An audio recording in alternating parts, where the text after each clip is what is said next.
Super good. Я нормально, super good. Super good. Я нормально, super good. Super good. Läksin Rainer Vakra juurde intervjuud tegema.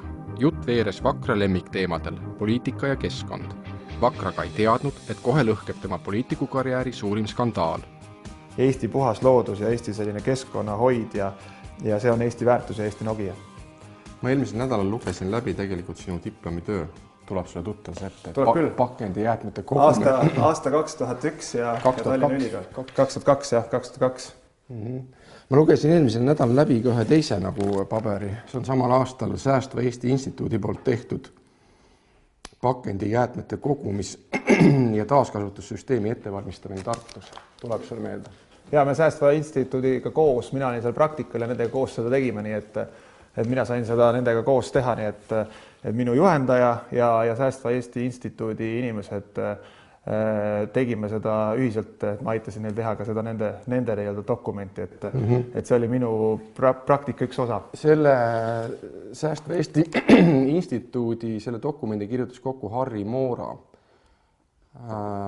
Tema luges ka sinu töö läbi ja ta ütles, et see on üks jultunud plagiaat. Harri Mooraga me tegime ka toona koostööd, nii et tema oli minu selles töögrupis aastal ka 2002, nii et Ahto Int, Harri Moora, et seda me üheskoos vedasime, nii et Harri Moorat saan siinkohal tervitada ja tunnistada, et tegime temaga koos mõlemat. Tema ütleb, et ei teinud koos. Ta ütleb, et ta sai sind tundma alles palju aastaid hiljem, kui sa juba olid keskkonnapoliitik. Ei. Vakra ülikooli lõputöö olulisemaks osaks on Tartus tehtud rahvaküsitlus, kus uuriti, kas ja kuidas on tartlased valmis prügi sorteerima ja pakendeid koguma. Tartu osa, see on tegelikult, nagu ma ütlen, see on kõige tuumakam osa sinu diplomitöös. Retsensent ütleb, et sellest üksi oleks piisanud. Sa ütled, et sa koostasid metoodika, küsimustiku, ilmselt koos juhendajaga või siis vähemalt tema nagu järelvaatamisel ja siis Tartus küsitlesid, aga sa andsid mõista, et sa ilmselt ei olnud ainuke küsitleja. Kindlasti mitte. Ei ole ka olnud magistride tegemisel, et pole põhjust selliseid asju nagu sellisel kujul teha, et öelda, et sa üksi neid tegid. Ma rääkisin sellise inimesega nagu Keiu Lepp, kas see nimi ütleb sulle midagi? Ja tema oli üks nendest, kes aitas kaasa. Tema ütles, et tema sind ei tunne, ta ei tea, kes sa oled.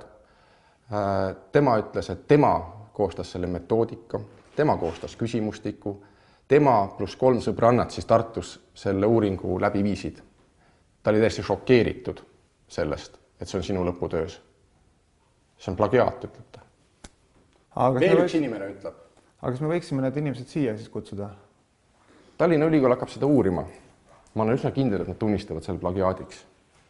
Et 2 asja tehti samal ajal nende samade materjalide põhjal, et ma olen seda korduvalt kinnitanud ja saan seda siiamaani kinnitada. Kui sina hindad selle plagiaadiks, siis Tallinna Ülikool tuleb kokku ja arutab seda. Vaatame, kui tore on vaadata siin niimoodi lehekülgede kaupa täpselt sama liigeldus. Vaatame, eks ole. Ei ole ju täpselt sama. Lihtsalt leheküljelt on ära nihtud. No ei ole ju, siin ei ole isegi see sama nagu see tekst. Sama tekst on sama tekst, näed sama, läheb sama, eks ole. Lähme edasi, sama, identne. Ma ei tea, võib-olla teistsugust fonti on kasutatud, näed. Kõik on sama, ülevaade jäätmekäitlusest 3.2, ülevaade jäätmekäitlusest, jäätmete kogused ja liigid, jäätmete kogused ja liigid, 2000 aastal tekkis bla bla bla. Mina sind ei usu, aga olgu, aitäh, lähme. Miks kuidas sa ei usu seda? Sellepärast, et mul on nagu tõendeid, et see on koopia. Ei, aga kas ma võin sulle öelda, et me kasutasime erinevaid sisendeid, mille põhjal seda teha, aga ma käisin ise seda küsitlust ka läbi viimas.